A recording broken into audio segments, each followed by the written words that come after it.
வணக்கம் அப்ரகாம்.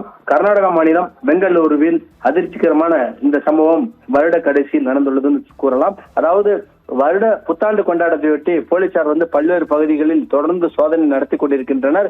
பல்வேறு பகுதிகளில் அதாவது வருடத்தின் கடைசி வாரம் என்பதால், விடுமுறை காலம் என்பதால் கோவில்கள், சுற்றுலா தலங்கள் அனைத்தும் கூட்டம் நிரம்பி வருகின்றன.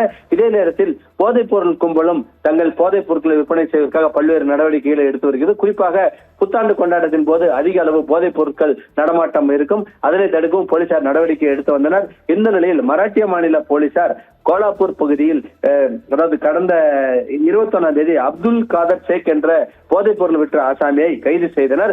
அவரிடம் விசாரணை மேற்கொண்ட போது அவர் பெங்களூரில் தான் இந்த போதைப் பொருளை பெற்றதாக கூறினார். இவருக்கு உடனடியாக பெலகாவியைச் சேர்ந்த சிலர் இருப்பதாகவும் தகவல் கிடைத்தது. இதனைத் தொடர்ந்து பெங்களூரு போலீசாருக்கு தெரியாமலே மகாராஷ்டிரா மாநில போலீசார் இன்றைய தினம் பெங்களூர் ஒரு குறிப்பிட்ட மாதிரி 3 இடங்களில் சோதனையிட்டனர். அந்த 3 இடங்களில் MDMA எனப்படும் விலை உயர்ந்த, அதாவது 1 கிலோ 1 கோடி மதிப்புள்ள போதைப் பொருள் உற்பத்தி மையங்களை கண்டுபிடித்தனர்.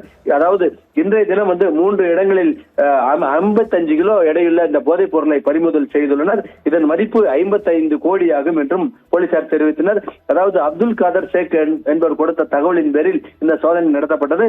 இதில் இந்த பெங்களூரில் 3 இந்த போதைப் பொருள் உற்பத்தி மையங்களை போலீசார் கண்டுபிடித்த போது இதன் உரிமையாளர் பிரசாத் எல்லப்பா பாட்டீல் என்பவர் என தெரிய வந்தது. இவர் பெலகாவியை சேர்ந்தவர். பெங்களூரில், அதாவது வடக்கு பெங்களூர் பகுதியில் 3 இடங்களில் போதைப் பொருட்களை தயாரித்து இந்த புத்தாண்டு கொண்டாட்டத்திற்காக தென்னிந்தியா முழுவதும் இவர் அனுப்பி இருப்பதும் தெரிய வந்தது. தொடர்ந்து இந்த போதைப் பொருள் எங்கெங்கு சென்றுள்ளது என்பது குறித்தும் போலீசார் விசாரணை மேற்கொண்டு வருகின்றனர். தற்போது மராட்டிய மாநில போலீசார் பெங்களூரில் இந்த போதைப் பொருள் கும்பலை பிடித்தது பெரும் அதிர்ச்சியை உண்டு பண்ணியுள்ளதுங்க. ஆப்ரகாம்.